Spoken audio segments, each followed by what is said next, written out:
राम राम। कहते हैं आप कितने भी भगवान के भक्त हों, लेकिन आपके मन में भी कभी न कभी भगवान के लिए शंका उत्पन्न हो जाती है कि कल को मुझे दुख होगा तो भगवान मेरे साथ देंगे या नहीं देंगे, क्या करूँगा, किस तरह जीऊँगा। भगवान का एक प्रिय भक्त था जिसका नाम श्याम था। वो हमेशा भगवान की पूजा करता रहता, नौकरी से घर आता, घर आकर जब पूजा में बैठता उसके मन में केवल यही विचार आते कि भगवान ने पता नहीं मेरे लिए क्या सोच रखा है, पता नहीं मेरे जीवन में कोई दुख ना आ जाए, मुझे कोई बीमारी ना लग जाए, मेरे घर में चोरी ना हो जाए। यही शंकाएं उसके दिमाग में घूमती रहती। वो बड़ा परेशान रहता।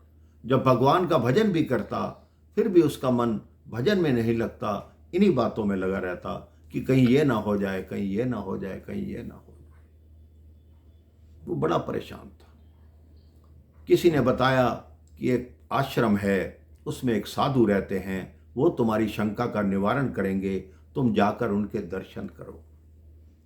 उन्होंने साधु महाराज को सारी बात बताई कि मैं भगवान की भक्ति करता हूँ, तो मेरे मन में यही आता है कि भगवान के पास मेरे लिए पता नहीं क्या योजना है, भगवान मेरे जीवन में क्या करना चाहते हैं, मेरे पे दुख ना आ जाए, मुझे बीमारी ना हो जाए।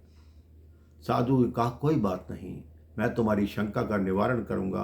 कल प्रातःकाल जब सूर्योदय होगा तुम मेरे आश्रम में आना, मैं तुम्हें कुछ दिखाना चाहता हूँ। पूरी रात मोहन और शाम को नींद नहीं आई। वो प्रातः ही साधु बाबा के आश्रम में पहुंचा। साधु बोलते हैं चलो मेरे साथ चलो। वो उसे एक नदी किनारे लाए और दोनों चुपचाप कहते खड़े रहो। उन्होंने देखा एक छोटा सा बच्चा था, वो नदी किनारे बैठा रेत का घर बना रहा था। रेत का बड़ा सुंदर घर बनाया, इतने में एक नदी की लहर आई, उस पूरे घर को तोड़ गई। एक क्षण के लिए बच्चे के चेहरे पे उदासी आई, दूसरे क्षण बच्चा फिर घर बनाना शुरू हो गया। तब गुरुदेव ने कहा श्याम अब बताओ तुम्हें इससे क्या सीख मिलती है कि बच्चा अपना कर्म कर रहा है, वो अपने कर्म से पीछे नहीं हट रहा। उसने कहा भगवान की यही योजना थी कि मेरा ये घर गिर जाए, कोई बात नहीं, मैं दूसरा बना लूंगा। तो तुम भी अपने जीवन में ये नियम बनाओ, जो तुम्हारे लिए योजना भगवान की होगी श्याम, वो तुम्हें अवश्य भोगना पड़ेगा।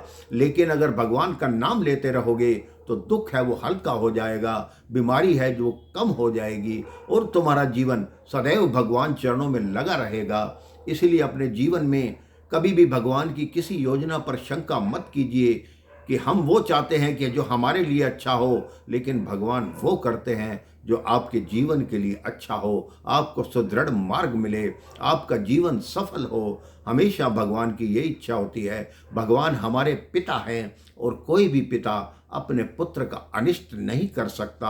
हाँ, कर्मों के फल होते हैं जो हमें भोगने ही पड़ते हैं और हर व्यक्ति को भोग कर ही जाने हैं। राम राम, जय श्री राम।